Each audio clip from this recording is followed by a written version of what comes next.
tournant important de l'histoire du MENFOP, du ministère de l'Éducation nationale et de la formation professionnelle, les États généraux de 1999, une date qui va marquer le début d'une réforme fondamentale pour l'éducation nationale. En 2000, le lancement de l'enseignement fondamental représente un pas significatif, sinon déterminant, parce que cette réforme constituera une rupture avec un système hérité de la colonisation. C'est qui fera donc de notre pays, selon le ministère de l'Éducation nationale et de la formation professionnelle, un des rares pays à avoir adopté donc, une méthode propre à ses traditions et valeurs. En 2016, le MENFOP organise un important colloque. Il en ressortira notamment la nécessité de réviser les curricula et les manuels. Mesdames et messieurs, bonsoir et bienvenue dans ce premier numéro de cette année 2020. Émission donc complément d'infos diffusée tous les jeudis. Pour faire donc le tour des grandes réformes et révisions ainsi que leur impact sur la qualité de l'enseignement, nous recevons Madame Mouna Ismail Abdou qui est donc inspectrice générale de l'enseignement général et Madame Ayane Ousmane Abrar qui est secrétaire exécutif du comité supérieur de l'éducation. Merci Madame d'avoir accepté notre invitation. Alors, une première question, on va commencer, comme on l'a dit, par le commencement, 99, les États généraux de l'éducation. En quoi ces assises constituent-elles aujourd'hui la base ou, comment dire, les prémices de ce qu'aujourd'hui l'éducation nationale ou l'école djiboutienne est devenue? Merci Abdelrahman. Donc, je vais essayer d'apporter des éléments de réponse. C'est un sujet assez important, il y a beaucoup de choses à dire et puis ma collègue me complétera. Donc je crois que comme vous l'avez souligné, pour nous cette année-là est le départ de l'école djiboutienne. Donc on dit que l'école djiboutienne a vraiment été pensée à ce moment-là et les États généraux ont permis donc de réunir la communauté éducative de l'époque, les spécialistes, les experts, les praticiens, pour vraiment réfléchir et pour poser les fondements de cette école djiboutienne. Donc, vous l'avez dit, il a été question d'adopter une méthode, une approche, enfin, ce qu'on appelle l'approche par les compétences, mais une approche qui a été, on va dire, djiboutianisée, parce qu'on parle déjà de plusieurs approches par les compétences, donc c'était notre approche à nous, avec des programmes scolaires djiboutiens. Et ce qui est très important, et je pense qu'on n'arrête pas aujourd'hui en tant que personnel du ministère de l'Éducation nationale, et je pense que même en tant que djiboutien, ça fait partie des choses dont on se targue et on se vante, le fait que aujourd'hui nous détenons des programmes djiboutiens et des manuels djiboutiens et nous détenons le copyright de ces manuels-là. Donc ça a été un très grand chantier où il a fallu donc concevoir des programmes djiboutiens, des méthodes, des manuels, une approche, où il a fallu, le deuxième aspect, c'est vraiment ouvrir l'école, c'est démocratiser l'école, parce qu'on est passé à ce moment-là justement d'une école élitiste à une école qui est devenue obligatoire pour tous les enfants djiboutiens de l'âge de 6 ans à l'âge de 16 ans. C'est pour ça que je disais que c'était un grand chantier et c'est justement l'ère qui a permis de construire, durant laquelle nous avons construit le plus d'écoles, puisqu'il fallait justement accueillir tous ces élèves-là et tous ces enfants-là. D'accord. Et c'était important de marquer justement cette rupture avec ce qui a été hérité de la colonisation? Pardon. En effet, oui, il était important effectivement de rompre avec un système qui n'était pas le nôtre. Et quand je dis nôtre, ça veut dire dans lequel l'élève djiboutien ne pouvait pas s'identifier surtout. Par rapport aux valeurs, oui. À la fois dans les noms, à la fois dans la langue, à la fois évidemment dans la culture et les valeurs qui sont défendues. Non pas que les valeurs des manuels n'étaient pas correspondant à des valeurs universelles, mais il est vrai que pour beaucoup d'entre elles, elles étaient centrées sur les traditions judéo-chrétiennes. Alors que nous sommes effectivement un pays de tradition musulmane et donc avec une culture nomade et tout cela effectivement n'existait pas dans les premiers manuels sur lesquels on travaillait. Sinon, de manière sporadique, dans des petits livres que les élèves lisaient, je pense que beaucoup connaissent l'histoire du chacal et de la chèvre qui était amie, etc., qui pouvait perturber d'ailleurs les enfants des régions. Mais hormis ça, il y avait malheureusement une contextualisation très limitée et vraiment artificielle, superficielle. Et la grande modification avec justement les États généraux, c'est que dorénavant, quand on parle de djiboutianité, il a fallu d'abord identifier ce qu'on appelle cette djiboutianité. On ne parle pas d'identité djiboutienne. On parle de ce concept, comment on conçoit ce que l'on veut enseigner et transmettre à nos élèves. Et donc, il a fallu rendre cohérente l'éducation que l'on reçoit à la maison par les parents, avec toute la diversité et la variété des cultures de notre pays, qui est extrêmement riche à ce niveau-là. Et l'enseignement qui se faisait en classe. Il fallait éviter la dichotomie entre les deux, parce qu'à la maison, on apprend la culture musulmane, la culture de nos régions, donc une culture nomade, Somalie, Afar, Arabe, Oromo, tout ce que vous voulez. Hein. Toutes les représentations du pays. Et confusion dans la tête de... Voilà, et à l'école, on était français. Donc il a fallu à un moment donné rendre tout cela cohérent. Et c'est ça, évidemment, le grand changement qu'il y a eu... par rapport à 99, et puis comme tout à l'heure Mona le disait, on est passé d'une école élitiste où finalement le nombre d'élèves qu'on accueille à l'école est extrêmement réduit. Et plus on monte dans l'école, enfin dans les apprentissages et dans le niveau d'école, et plus évidemment le nombre d'élèves se réduit. Je veux dire, au 99, même disons à notre époque, 95, 93, on n'est pas très nombreux à réussir le baccalauréat, on devait être une centaine. Je ne parle même pas des générations qui nous ont précédées où il y avait peut-être parfois, si je remonte dans les années 70, peut-être 10 élèves parfois. Donc ça aussi, il fallait modifier. Aujourd'hui, on est à quoi? On est à 2700 ou 3000 élèves qui réussissent, parfois même plus, il me semble. Hein. Mais ça, les chiffres, je ne sais pas trop. Hein. Je donne des choses très approximatives, mais on est parti dans un premier temps dans une massification. Il fallait absolument accueillir le nombre maximal d'élèves, où qu'ils soient. Donc il fallait absolument éviter l'exclusion. Il fallait inclure tous les élèves vivant sur le territoire national. Et ça n'a pas été facile. Et donc pendant longtemps, le système éducatif s'est focalisé d'abord en priorité sur ça. D'accord. 2006, donc, c'est l'impression de premiers manuels. Est-ce qu'il était difficile justement à l'époque pour les enseignants de s'y adapter facilement, puisque pendant des décennies, justement, notre système était calqué sur les systèmes français?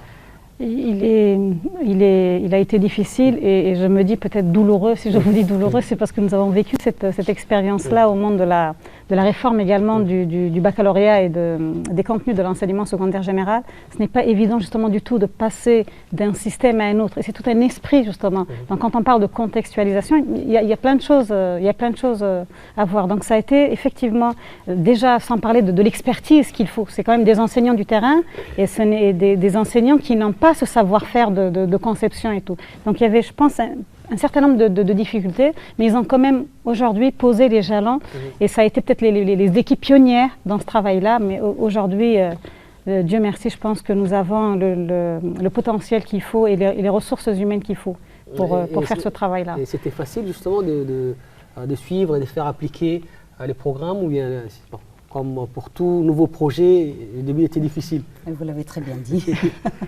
Pour tout nouveau projet, il faut d'abord s'entendre sur le sens, les principes, et je vais oser dire le mot, la philosophie même de ce que l'on veut modifier et sur quoi on veut surtout modifier.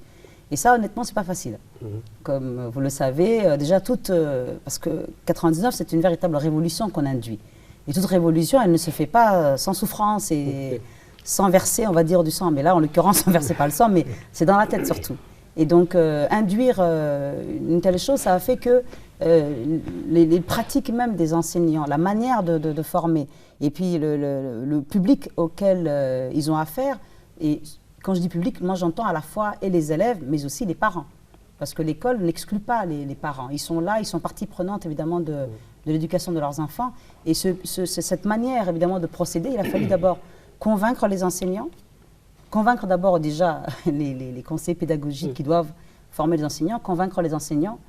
Les former. Ils sont habitués à certaines pratiques et on leur demande de changer du jour au lendemain, ce n'est pas aisé. Tout à fait. Les élèves eux-mêmes ont été formés avec une certaine manière de travailler, de penser, et enfin c'est pas du jour au lendemain, mais de manière progressive, on essaie d'induire un changement, et ce n'est pas aisé.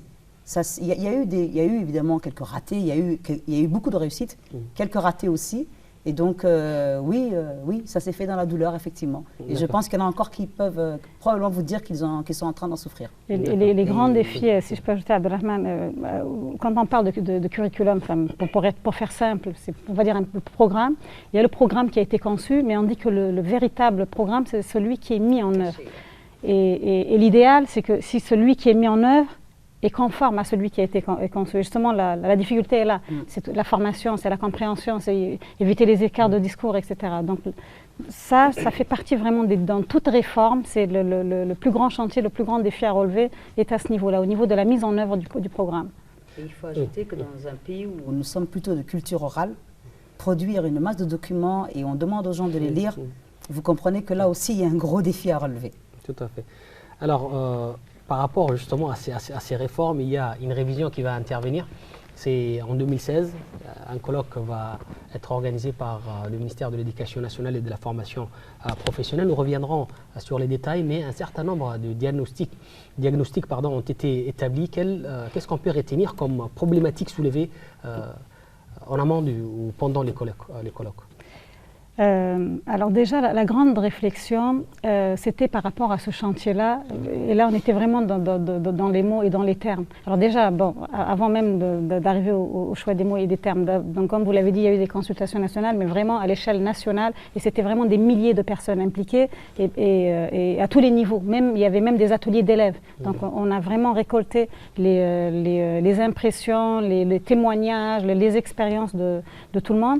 Et dans ce qui revenait, dans le plus redondant, et puis Ayane va me compléter, déjà les difficultés qui étaient patentes par rapport à la maîtrise de la langue d'enseignement qu'est le français. Ça, on peut le dire qu'il y avait unanimité à ce niveau-là. Ensuite, parmi les difficultés, peut-être la gestion parfois des classes qui était un peu difficile pour les enseignants, le fait qu'on avait perdu une année. Alors c'est vrai que là aussi il y avait débat, certains disaient c'est la première année, non c'est la 6e année, parce qu'on est passé, comme vous le savez, d'un cycle primaire de 6 années à un enseignement de base de 5 années, mais qui supposait une année de préscolaire. Donc ça aussi, ça fait partie des... On a l'impression qu'on a basculé légèrement vers le système anglo-saxon. Vous voyez, on parle de première année, bon, 6e, 5e, vous voyez. En fait, ce n'est pas aussi simple non plus. Il faut savoir évidemment que le système français actuel travaille sur pratiquement la même base que nous. C'est-à-dire que ce qu'on appelle aujourd'hui la classe de grande section, qui fait partie du groupe maternel, c'est l'ancienne classe de CI, ce que nous on connaissait sous le terme de cours d'initiation. Et c'est cette classe-là, malheureusement, en vérité, qui a disparu. Et donc les élèves, quand on est dans le système français, le cycle primaire, il est constitué de la classe de cours préparatoire, donc le CP, jusqu'à la classe évidemment de CM2. Et c'est ce que nous, on appelle la première année à la 5e année. Donc ce n'est pas le CM2 qui a disparu. Non, en fait, ce qui s'est passé lors des États généraux... C'est que les gens doivent voilà, on a mis aussi du temps à comprendre nous aussi. Donc c'est pour ça qu'on update, comme on dit, on actualise la compréhension de la chose. Il est vrai que dans la loi d'orientation, on le comprend très bien. La loi dit bien effectivement qu'on accueille les élèves de 6 à 16 ans. Et on sait qu'en général, autrefois, au cours de l'institution, on accueillait les élèves de 5 ans. Et donc de 6 à 16 ans, et la loi d'orientation disait que c'était dans le domaine du privé qu'il fallait développer. L'objectif était évidemment de créer de l'emploi à Djibouti. Et malheureusement, c'est quelque chose que très peu de gens semblent avoir compris à l'époque. Il fallait créer évidemment un secteur éducatif très productif et économiquement évidemment rentable. On sait bien qu'un État doit fonctionner comme une industrie et comme une entreprise aussi. Alors il fallait à ce moment-là créer des établissements privés pour accueillir les élèves de toute la maternelle. Ce n'était pas seulement de la classe de CI. Il fallait créer... Pour des enfants de 3 ans, 4 ans et 5 ans. Et ensuite, l'école publique gratuite accueillait des enfants de la classe de première année à la 5e année. Donc aujourd'hui, évidemment, ça fait partie des choses qu'on est en train de revoir et qu'on fait évidemment sur la base des recommandations qui sont sorties de ce dont parlait Mouna. Et il faut juste noter également, Abdelrahman, c'est qu'il y a eu deux événements mais qui font un bloc. C'était les consultations nationales à l'échelle nationale, mais un colloque scientifique également qui avait permis à des experts internationaux et nationaux justement de traiter toutes les questions qui ont été évoquées et abordées et développées lors des consultations nationales. Et c'était à ce moment-là, c'était plus une rencontre de spécialistes qui ont vraiment essayé de dégager des conclusions et ce qu'on appelait les actes du colloque pour faciliter la prise de décision et lancer par la suite donc toute la dynamique que l'on a engagé en termes d'action et de chantier. En parlant d'action, justement, quels ont été les premiers résultats? Bon, On sait que le manuel était imprimé déjà en 2006. On parle de révision, hein, on ne parle plus de réforme. Et les manuels, c'est quelques modifications qui ont été apportées. Mais lesquelles, par exemple? Je commence? Superbe. Donc, la première modification qu'apporte la révision des curricula, enfin, en tout cas, ce qu'ont initié les consultations nationales et le colloque scientifique a suivi, c'est d'abord un ouvrage qu'on a appelé les actes du colloque. Dedans, nous avons compilé toutes les recommandations que les acteurs de système éducatif et toute la famille éducative, sans exception, donc les parents, la société civile inclus, ont dégagé comme étant important et de manière urgente à modifier. Après, bon, l'urgence a des catégories, n'est-ce pas, des priorisations. Ça, c'est une première chose. Alors, nous, on a compilé sans faire de tri, seulement sur ce qui est redondant. Donc, quand je dis, évidemment, on fait son tri, c'est que parfois, on avait des recommandations qui pouvaient, au stade d'aujourd'hui, passer pour farfelues. On a demandé parfois des piscines dans les écoles. Alors que déjà, on a du mal avec les classes, créer des piscines, ce n'est pas encore à l'ordre du jour. Ça peut peut-être venir. Donc moi, je suis pour qu'on rêve pour le mieux. Voilà. Mais il fallait évidemment aller vers du plus urgent, vers évidemment ce qui est disons le critère ou le principe d'une amélioration certaine, quoi. Et ça, ce sera encore pour plus tard. Mais le fait est que nous, on a eu deux recommandations essentielles à l'issue des consultations nationales et à l'issue du colloque. D'abord, il fallait faire en sorte que le système et les curricula et les programmes ont été révisés en 99-2000, 2001, et nous étions quasiment 20 ans plus tard. Et le monde, entre-temps, avait changé. Donc la première recommandation était, faites en sorte évidemment que les programmes que vous enseignez aujourd'hui ne soient pas des programmes obsolètes, qui soient en conformité avec le monde dans lequel nous vivons, un monde qui est en perpétuelle mutation. Ce qui veut dire que ce que nous révisons maintenant, dans 5 ans déjà, on peut anticiper sur le fait qu'on va devoir encore réviser. La révision doit se faire de manière régulière. Et ça, c'est une première chose. Et puis, la deuxième, alors il fallait éviter évidemment que ce que nous faisons, notre enseignement soit figé. Et s'il est figé, il est mort. Hein. Et la deuxième chose, c'est que, surtout peut-être pour l'ensemble de l'enseignement, surtout les spécialistes de la pédagogie, vous diront qu'il y a différentes pédagogies. Et parfois, on peut avoir dans une école, surtout quand on a affaire à des anciens qui sont vraiment des gens extrêmement expérimentés par rapport à ça, des querelles sur les idéologies pédagogiques. Non, c'est le CLAD, non, c'est ceci. Et on nous a recommandé, on a dit dorénavant, vous sortez non pas qu'il faut faire disparaître, hein, mais sortir des querelles d'idéologie pour aller vers l'efficacité. En gros, donc, quelle que soit la pédagogie utilisée, il faut que l'élève, à la fin de l'année, il y ait eu une nette progression entre le début et la fin de l'année. Donc ça, c'est qu'importe la pédagogie adoptée. Ce qui veut dire que, quelque part, la liberté pédagogique de l'enseignant, elle est là. Et non seulement elle est là, mais elle doit être assumée. Et il doit également assumer après les responsabilités qui en découlent. Il y a une exigence de résultat. Absolument. D'où, maintenant, évidemment, l'autre chose qui entre en compte, c'est la reddition des comptes. Alors, parmi maintenant les différentes recommandations qui nous ont été faites, parce que je pense qu'on va bientôt arriver, vous avez parlé de la révision, donc je commence à en parler. La révision, on nous avait demandé, comme ça j'en prends quelques-uns, parce que c'est ceux sur lesquels nous sommes partis en premier pour réviser maintenant. C'est d'abord rendre effectif, et je reste vraiment fidèle à ce qui est sorti du colloque et des consultations. Il fallait équilibrer les volumes horaires impartis en fonction de l'âge. Pourquoi? Parce que jusque-là, on avait des écoles primaires qui avaient un volume horaire d'enseignement et d'apprentissage supérieur parfois au collège. Alors, les motifs, ce sont souvent pour des raisons d'accueil. Il a fallu réduire parfois, oui, en fonction de la disponibilité des classes, il a fallu réduire parfois le nombre d'heures au niveau du collège. Alors que, généralement, le primaire, on le construit en masse. Et ça, c'était la première recommandation qui nous a été faite. On nous a demandé de rendre effectives certains enseignements qui avaient eu tendance à disparaître.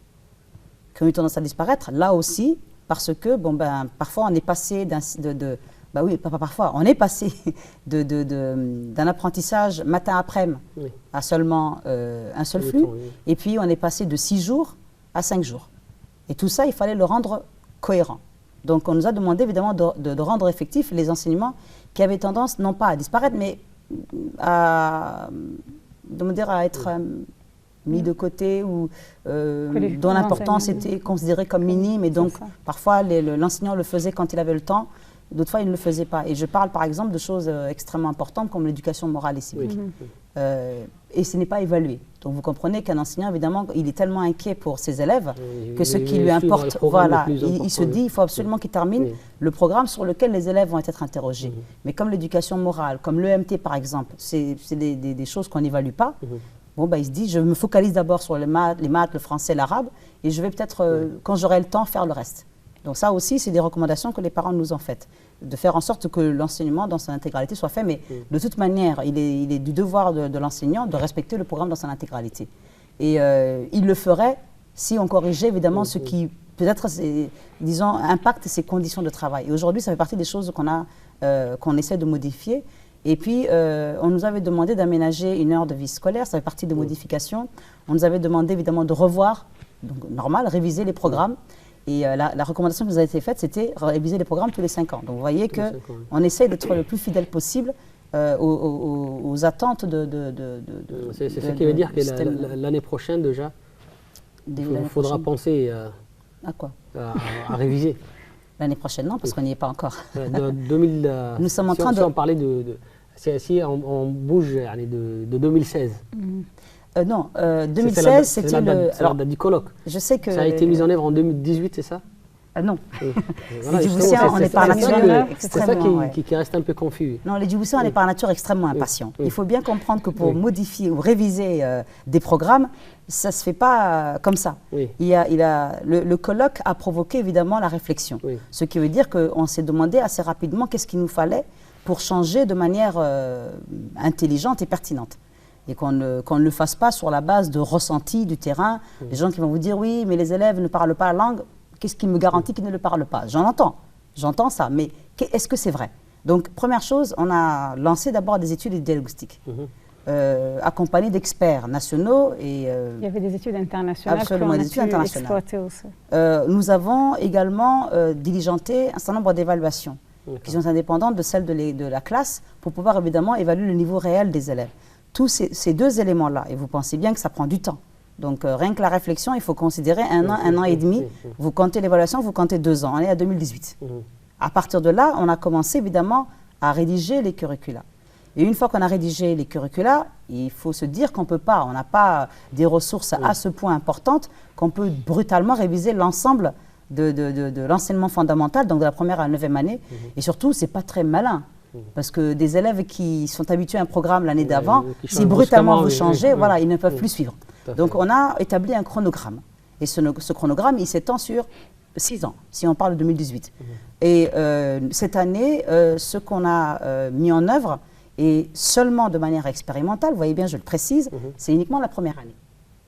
Ensuite, on conduira en parallèle. Mais là, c'est seulement la première année qu'on a mis en œuvre en mode, avec un protocole expérimental. Et justement, ce sera une belle occasion, votre émission, et merci de nous donner l'occasion de dire à tout le monde, effectivement, que maintenant que les enfants ont entre les mains les manuels et les livrets et tous les outils didactiques, et le curriculum, lui, il est sur le site du CRIPEN, eh bien, à charge pour tout le monde.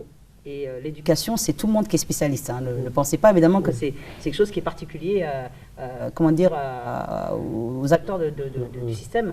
Mais un parent peut lire et nous faire des recommandations par rapport à ça. Et le protocole expérimental qui est établi pour l'instant, c'est qu'au niveau des écoles, les enseignants peuvent réagir, c'est remonté au niveau des conseils pédagogiques, puis au niveau des inspections, et puis à un niveau plus haut, on va pouvoir évidemment intégrer et les recommandations, les modifications, les corrections, les suggestions, à condition qu'elles soient pertinentes, bien évidemment. On ne mettra pas n'importe quoi. Mais l'idée, évidemment, elle est là. Aujourd'hui, c'est ce qu'on veut, que le public djiboutien vienne en aide pour nous dire, évidemment, si ce qu'on a fait pour l'instant est bon ou pas. On a essayé de corriger. Et ça marche? C'est les parents?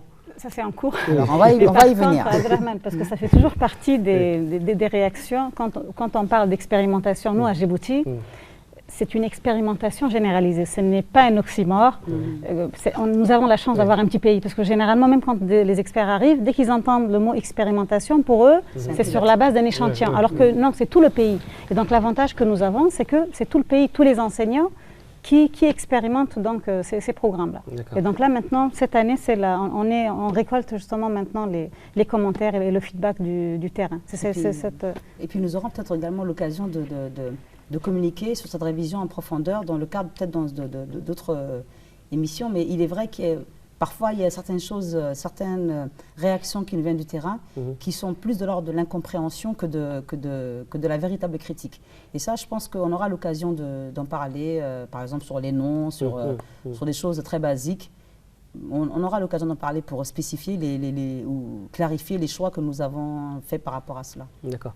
Et en parlant justement sur un autre, si on parlait un peu de recrutement plutôt des enseignants, et on parle depuis cette grande réforme du rehaussement de la qualité de l'enseignement, ce qui implique bien entendu l'élévation du niveau de la formation de l'enseignant. Est-ce qu'à ce jour c'est un défi relevé ou bien c'est toujours une question en suspens? Alors, en tout cas, quelle que soit l'action que nous entreprenons au niveau du ministère, on ne peut jamais dire que c'est relevé. Et surtout tout ce qui touche à la question des enseignants et de la formation. En revanche, c'est vrai qu'il y a eu des pas et de grands changements. Rien que par exemple, aujourd'hui on parle de cadre unique et on parle d'un recrutement avec une licence. Oui. Et ça, on sait que nous, au niveau du monde, de notre système éducatif, c'est une révolution en soi. Passer d'un enseignant qui avait, à une époque donnée, un brevet, après, bon, ça peut être un baccalauréat. Donc là, c'est déjà quelque chose. Nous avons un centre... collège, primaire et tout. Voilà, donc déjà, quel que soit le niveau qu'il enseigne, une école primaire, qu'il enseigne au collège, au lycée, tout le monde a une licence. Et au niveau de la formation, il y a ce qu'on appelle un tronc commun. Mais je crois que vous aurez l'occasion d'inviter notre collègue, la directrice générale du CFF, peut-être qu'elle pourra vous donner encore plus d'informations par rapport à ça.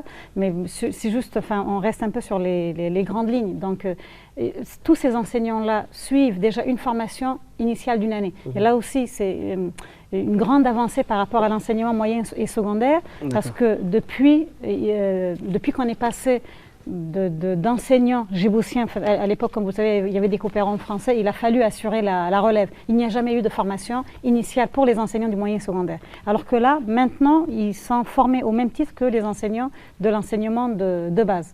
Maintenant, il y a toujours un travail à faire, peut-être au niveau de la qualité. La carte de formation, elle est toujours évolutive.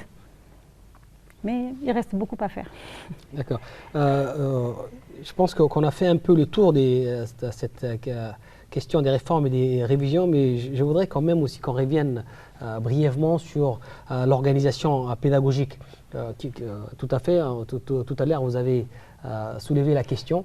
Par rapport justement à ces recommandations du colloque, on avait notamment mis en avant la réduction de l'effectif des effectifs en classe et la mise en place, par exemple, des heures supplémentaires ou pour un certain nombre de groupes d'élèves qui sont en difficulté. Est-ce que ça a été suivi? Alors, Ayane me complétera la réduction des effectifs. Ça, je pense que c'est acté. On visait jusqu'à 25 élèves pour l'instant, il y a 40. En fait, dans les recommandations. Hein. Oui. Est-ce que ça a été atteint? C'est une autre question. Oui. Oui. Déjà, je crois qu'il y a un principe sur lequel on est nombreux à s'accorder là-dessus. Aujourd'hui, on se dit la question de l'effectif n'est pas vraiment déterminante. Il y a 20 ans ou 30 ans, quand on disait que, même quand l'école, je veux dire, était élitiste, on avait quand même des classes comme aujourd'hui, de 45-50 élèves. Maintenant, la réduction des effectifs, elle se fait de manière progressive. Et là, on est à 45 élèves, après un peu plus ou moins. Par rapport à cette question des dispositifs de prise en charge des élèves en difficulté, ça reste, on va dire, ponctuel, enfin pas ponctuel, mais isolé. Pour l'instant, c'est des initiatives parfois de certaines écoles, mais ça fait partie des choses qui font partie justement des actions de cette révision-là. C'est-à-dire que dans le cadre de la révision, on doit arriver à réduire progressivement le double flux pour arriver à des écoles qui ne travaillent que le matin et pour que l'après-midi, il y ait justement les dispositifs de prise en charge des élèves en difficulté. Et pas que, parce qu'il y a des élèves qui sont en difficulté, mais il y a des élèves qui sont bons aussi et qu'il faut accompagner et dont il faut approfondir justement les connaissances. Voilà. On dirait que c'est un projet à moyen ou long terme. Hein. Non, pas long. C'est pas une question de temps, Parce c'est plus une question d'implication. en parlant de double flux, justement, si cette question n'est pas résolue, on ne peut pas passer justement à la question de mise en place des cours, par exemple, pour les élèves en difficulté. Mais ça, Abdelrahman, nous avons réduit sensiblement. Quand vous voyez, malheureusement, on n'a pas de quoi vous montrer les statistiques par rapport à ça. Mais là, nous avons même dans des écoles à Balbala, il n'était même pas question d'envisager cela, mais ça a été réduit. Et vraiment de manière très sensible. Voilà, mais en fait, la planification, c'est ça. Il y a une planification qui est là. Et même là, maintenant, dans le cadre du projet transformateur, c'est vraiment d'ici les 5 ans, en tout cas, nous programmons de ne plus avoir ces écoles. Il n'y aura plus de cours les après-midi. Et les après-midi seraient désormais dédiés à ce que vous disiez tout à l'heure, les dispositifs, mais à tout ce qui est justement activités périscolaires, etc. Et ça, c'est vraiment dans le cadre d'une planification. Mais ce n'est pas du jour au lendemain qu'on va pouvoir faire cela. Je pense que c'est pour compléter ce que dit Mouna, en fait, l'école qui fonctionne à double flux, c'est une frustration au niveau national.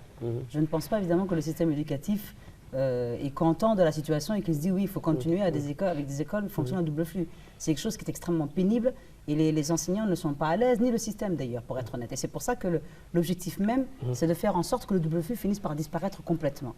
Et là maintenant, ce que nous avons fait, c'est que nous avons impulsé quelque chose. Mais il est clair que ce n'est pas du jour au lendemain parce que les écoles, malheureusement, ne sortent pas comme des champignons. Et puis la deuxième chose, c'est qu'on est dans une ère aujourd'hui où on considère que l'école, c'est d'abord 4 murs. Alors que, à une époque, on considérait que l'école, d'abord, c'était le maître. Elle était focalisée, centrée sur le maître. Aujourd'hui, elle n'est pas que ça. Elle suppose des conditions de travail spécifiques. Les gens veulent l'électricité, ils veulent l'eau, ils veulent les murs, ils veulent le tableau. À ce stade où on est aujourd'hui, on va jusqu'au smart class. Ils veulent être ouverts sur le monde. Et un petit pays comme le nôtre, avec les moyens qu'il a à sa disposition, je parle aussi bien en termes de ressources humaines que de ressources financières, il faut de la patience. Il faut le faire de manière intelligente et progressive. Et maintenant, nous, ce qu'on a fait, on est allé sur ce qui est le plus simple pour l'instant. C'est-à-dire, on a fait en sorte que, d'abord, on respecte la première recommandation, faire en sorte que les heures d'enseignement soient en phase avec l'enfant, l'âge de l'enfant. Et dans le primaire, nous avons complètement réduit le temps de travail à 25 heures aujourd'hui, pour le premier cycle, à 26h45 pour le second cycle. C'est déjà en soi une avancée majeure. Et maintenant, une fois qu'on a fait cela, bien évidemment, ça fait que maintenant nos enseignants ont une dette envers le système. Ils ont des heures de service qui leur manquent. Ces heures de service-là, c'est ce que tout à l'heure vous expliquez, Mouna, nous les dédions les après-midi à ce que les enseignants reviennent, qu'ils prennent en charge cette fois-ci de manière un peu plus libre par rapport au matin où c'est formaté, un peu plus libre. Et là, ils peuvent créer avec l'accompagnement. Et là, vraiment, c'est un appel aux parents. Parce que malheureusement, c'est quelque chose que j'avais, il y a quelque temps déjà, on en avait parlé en public avec des enseignants et des chefs d'établissement scolaire. L'école, normalement, ce n'est pas uniquement les chefs d'établissement, les enseignants et les élèves. L'école, c'est également les parents qui viennent accompagner l'enfant à la porte, qui retournent depuis la porte, mais l'école est également la leur. Alors attention, quand on dit cela, il faut mettre les choses dans leur contexte. Un parent n'a pas le droit de venir dans l'école pour engueuler un enseignant. Il faut arrêter ça. Il ne doit pas évidemment donner de leçons parce qu'il ne sait pas, lui, comment il faut procéder. Il ne connaît pas le programme. Ce n'est pas son rôle. Son rôle, en revanche, c'est de faire en sorte que l'enfant, d'abord, respecte son enseignant. Et son rôle également, c'est de venir assister l'enseignant en cas de besoin. Et c'est là où je vous dis, évidemment, quand les après-midi, les enseignants sont prêts, évidemment, à développer soit des cours personnalisés, adaptés à l'enfant pour l'aider. Le parent, il est là. Certains, évidemment, sont éduqués. Ils peuvent très, très bien, non pas prendre en charge la classe, mais aider, ne serait-ce qu'en termes d'assistance.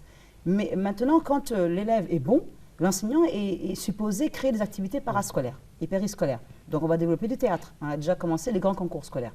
Donc là, l'objectif, c'est de créer une compétition saine entre les enfants pour qu'ils donnent le meilleur d'eux-mêmes. Mais l'après-midi, si en tant qu'enseignant, je développe une classe de théâtre, je fais une classe de danse, par exemple, traditionnelle ou moderne, qu'importe. Si le parent n'est pas avec moi, je ne peux pas prendre en charge une vingtaine d'élèves. C'est impossible. Mais en revanche, si le parent est là, la donne complètement change. Pourquoi ? Parce que l'enfant, déjà lui-même, le simple fait que son parent est là, lui montre qu'il est intéressé par ce qu'il est en train de faire. Et ça le motive encore plus. Mais malheureusement, aujourd'hui, nous sommes, désolés pour les parents, mais beaucoup parfois sont démissionnaires. On laisse à la porte l'enfant et on laisse tomber. Le décret qui a été mis en place, qui constitue justement les conseils de l'établissement, avant c'était l'APE. Exactement. Je pense que ces systèmes vont vraiment impliquer davantage de faire, justement. Vous avez bien fait de... Il est bien renseigné. Mais par contre, ce qu'il faut juste dire, c'est qu'au niveau des régions, tout ce que l'on dit, c'est effectif. Le double flux, il n'y a pas de double flux et les enfants reviennent l'après-midi pour ça. D'accord. Par rapport maintenant à ce qui est en ce moment d'actualité, le préscolaire. On parle aujourd'hui de sa généralisation au niveau de la capitale. Je pense que vous avez déjà commencé à mettre en place un certain nombre de classes.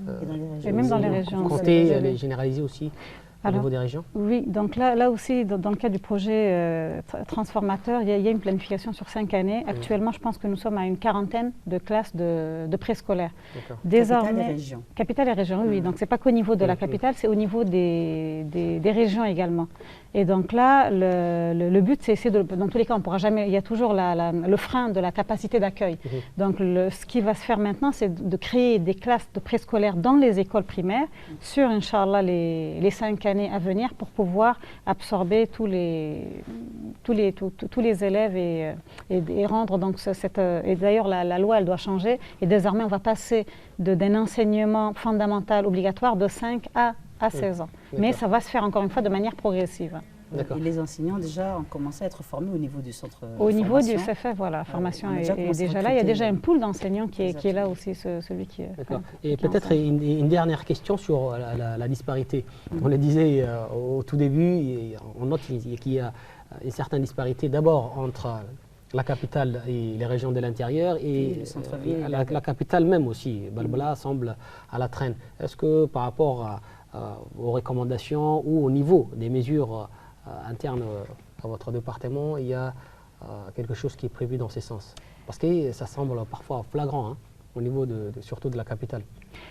Ce matin encore, on a lancé la 4e édition des grands concours scolaires.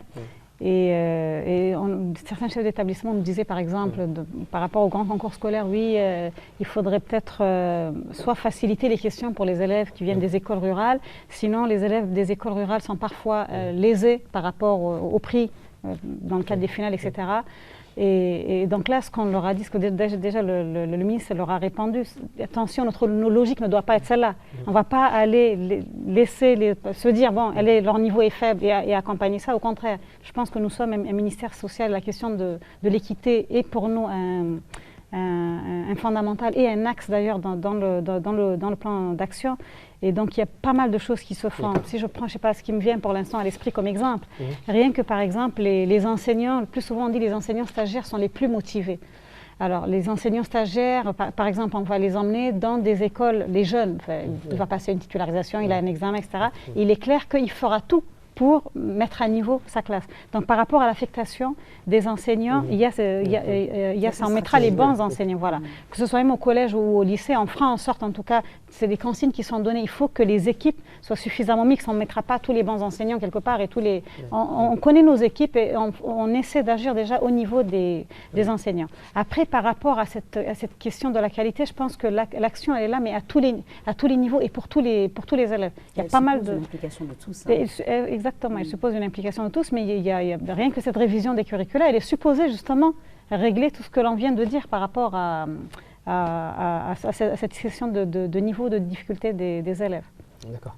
Je pense qu'on a fait un peu le tour de cette réforme depuis chronologiquement. C'est un petit tour, parce que si on faisait un grand tour, Abdelrahman, on n'allait pas le finir. Je pense que c'est pour ça qu'on s'est contenté de parler des grandes lignes. Voilà, donc merci mesdames d'avoir accepté notre invitation et répondu aux questions des compléments d'infos. Merci à vous de nous avoir suivis. On se retrouve la semaine prochaine pour un nouveau numéro des compléments d'infos.